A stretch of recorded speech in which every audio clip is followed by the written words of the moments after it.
जीवन बगिया ऐसी उलझी, फूल उगे कम, कांटे ज्यादा, सिमटा जीवन, डूबी सांसें।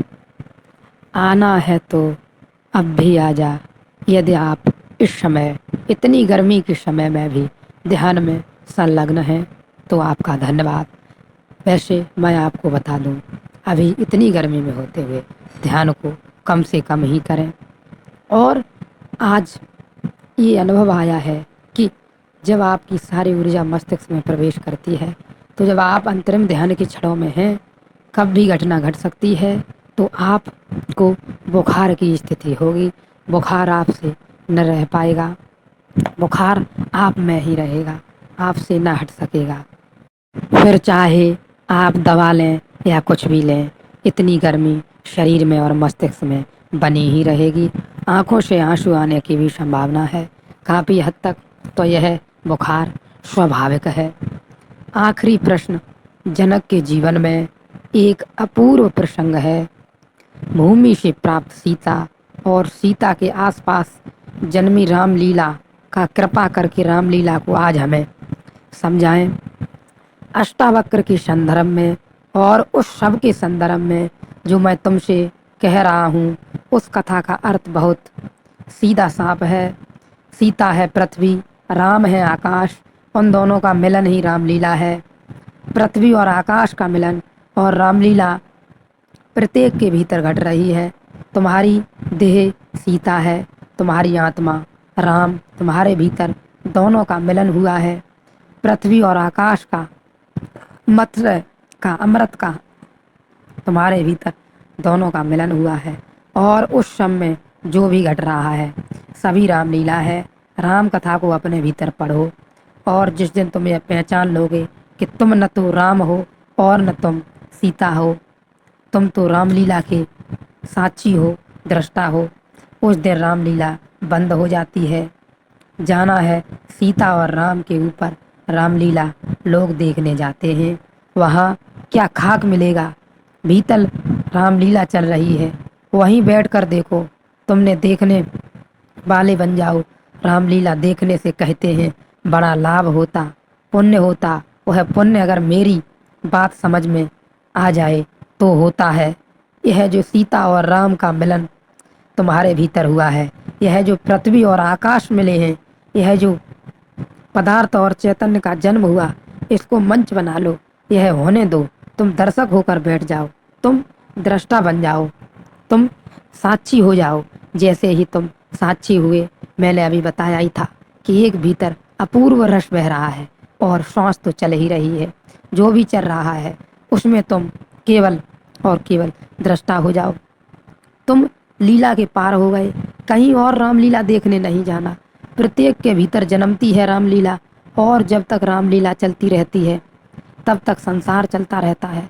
जिस दिन तुम्हारा साक्षी जाग जाता है और रामलीला बंद हो जाती है, उसी दिन संसार तिरोहित हो जाता है। बहुत दिन देख भी ली रामलीला, लेकिन जिस ढंग से देखी उसमें थोड़ी भूल है। वह भूल ऐसी है कि तुम रामलीला देखते देखते यह भूल ही जाते हो कि तुम दृष्टा हो। यह भी रोज होता है। तुम फिल्म देखने जाते हो, तुम भूल जाते हो कि तुम देखने वाले हो, तुम फिल्म का अंग बन जाते हो। जब पहली दफ़ा 3 डायमेंशनल फिल्म बनी और लंदन में दिखाई गई, तो लोगों को समझ में आया कि हम कितने भूल जाते हैं। 3 डायमेंशनल जो फिल्म है, उसमें तो बिल्कुल ऐसा लगता है जैसे साक्षात व्यक्ति आ रहा है। एक घुड़सवार एक घोड़े पर दौड़ता, एक भाला लिए आता है और ठीक आकर पर्दे पर वह भाला फेंकता है। पूरा हाल झुक गया, आधा इस तरफ आधा उस तरफ। भाले से बचने के लिए एक क्षण को झूठ सच हो गया। इस झूठ के सच हो जाने का नाम माया है। बंगाल में बड़े प्रसिद्ध विचारक हुए ईश्वर चंद्र विद्यासागर। वे रामलीला देख रहे थे या कोई और नाटक देख रहे थे, सभी नाटक रामलीला हैं। और नाटक में एक पात्र है जो एक स्त्री के साथ बलात्कार करने की चेष्टा कर रहा है। वह इतनी बदतमीजी कर रहा है और वह इतनी कठोरता कर रहा है कि ईश्वर चंद्र विद्यासागर जो सामने ही बैठे थे, पंक्ति में भूल गए कि यह नाटक है और निकाल लिया जूता और चढ़ गए मंच पर। लगे पीटने उस अभिनेता को। अभिनेता ने ज़्यादा होशियारी की, वह हंसने लगा। उसने जूता पुरस्कार की तरह लेकर अपनी छाती से लगा लिया। माइक पर खड़े होकर उसने कहा कि धन्य मेरे भाग्य, मैंने तो कभी सोचा नहीं था कि मैं इतना कुशल अभिनेता हो सकता हूँ कि ईश्वर चंद्र विद्यासागर धोखा खा जाए, ऐसे ज्ञानी धोखा खा जाए तो इस जूते को लौटाऊंगा नहीं। यह तो मेरा पुरस्कार हो गया, इसको तो अब याददाश्त के लिए रखूंगा। और बहुत प्रमाण पत्र मुझे मिले हैं, मेडल मिले हैं, मगर इससे बड़ा कोई भी नहीं मिला। ईश्वर चंद्र बड़े सकचाए, जैसे ही होश आया कि मैं क्या कर बैठा हूँ। ईश्वर चंद्र जैसा बुद्धिमान आदमी खो गया नाटक में। सभी बुद्धिमान ऐसा ही खो गए हैं। जब तुम देखते हो नाटक को तो तुम भूल ही जाते हो कि तुम दृष्टा हो। वह चल रहा है धूप छाया का खेल।